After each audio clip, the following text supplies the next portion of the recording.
Upleta police દ્વારા આજથી અમલમાં આવતા 3 નવા કાયદાઓના માર્ગદર્શન માટે સેમિનાર યોજાયો। દેશભરમાં આજથી લાગુ થયેલ 3 નવા કાયદાઓ વિશે જાણીતા એડવોકેટ નરસિંહભાઈ મુંગલપરા સહિતના લોકોએ માર્ગદર્શન આપ્યું હતું। નવા કાયદામાં પ્રામાણિક લોકોને વહેલો ન્યાય મળશે। અગાઉના કાયદામાં મોબાઈલ રેકોર્ડિંગ કે વિડીયો રેકોર્ડિંગ પુરાવામાં માન્ય નહોતા રહેતા, જ્યારે નવા કાયદામાં પુરાવો કોર્ટમાં માન્ય રખાશે। અગાઉના કાયદામાં આરોપીઓની હાજરીમાં જ કેસ ચલાવવામાં આવતો, જ્યારે નવા કાયદામાં આરોપીઓની ગેરહાજરીમાં પણ કેસ ચલાવી અરજદારોને ન્યાય આપવામાં આવશે। નવા કાયદામાં અરજદારોને સમયસર અને ઝડપી ન્યાય મળશે તેવું એડવોકેટનું માનવું છે। નવા કાયદા પોલીસ, એડવોકેટ અને આમ જનતા માટે ન્યાયરૂપ બની રહેશે તેવો આશાવાદ ઉપલેટાના પીએ ગોહિલે વ્યક્ત કર્યો હતો। આજના આ સેમિનારમાં ચેમ્બર ઓફ કોમર્સના હોદ્દેદારો, પત્રકાર સંઘના હોદ્દેદારો, વિવિધ સમાજના પ્રમુખો, સામાજિક આગેવાનો અને નગરજનો બહોળી સંખ્યામાં હાજર રહ્યા હતા। રિપોર્ટર જગમાલ સુવા, ઉપલેટા। હું નરસિંહભાઈ મુંગલપરા, એડવોકેટ ઉપલેટા। આજરોજ ઉપલેટા પોલીસ સ્ટેશન મારફત ભારતીય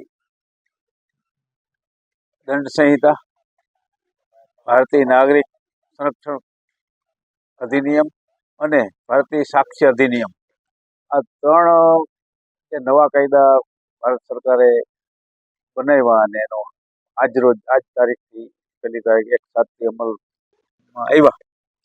એના અનુસંધાને ઉપલેટા પોલીસ સ્ટેશન તરફથી લોકોની જાગૃતિ માટે નવા કાયદાની થોડીક લોકોને જાણ મળે અને એનાથી માહિતગાર થાય, એટલા માટે અહીંયા ઉપલેટા ટાઉનમાં એક નાગરિકો અને વિદ્યાર્થીઓ અને વગેરે લોકોની બહોળી સંખ્યામાં એક કાનૂની શિબિર જેવો આ કાયદાની થોડીક સમજ આપવામાં આવે એના માટે એક કાર્યક્રમ યોજવામાં આવ્યો। એમાં વકીલ તરીકે મેં પણ કાયદાની વિશે થોડીક માહિતી આપી અને સાથે સાથે અમારા સિનિયર એડવોકેટ બાબુલભાઈ જુણેજાએ પણ કાયદા વિશે માહિતી આપી, પીઆઈએ પણ કાયદા વિશે માહિતી આપી અને એ રીતે લોકોને ત્રણેય કાયદાથી માહિતગાર કર્યા ને લોકોના લાભમાં કાયદા બન્યા છે।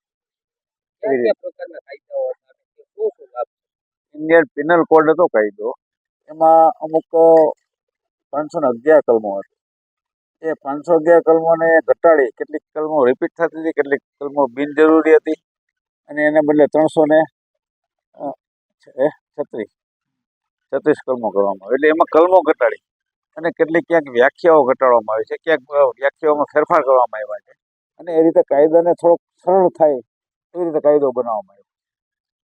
એ જ રીતે ભારતીય પુરાવા અધિનિયમને બદલે ભારતીય સાક્ષ્ય અધિનિયમ, સાક્ષી એટલે તમે આજે કોઈ આમાં કેસ થાય અને કોઈ વ્યક્તિ સાક્ષી આપવા જાય તો એ સાક્ષીની જે સાક્ષી આપી હોય, સાક્ષી રૂપે એને પુરાવો આપ્યો હોય, એ પુરાવાની કાયદાની દ્રષ્ટિએ કેટલી ગ્રાહ્યતા છે, એને કેટલું માનવામાં આવે, એના માટે પણ એમાં ઘણી જોગવાઈઓ કરવામાં આવી।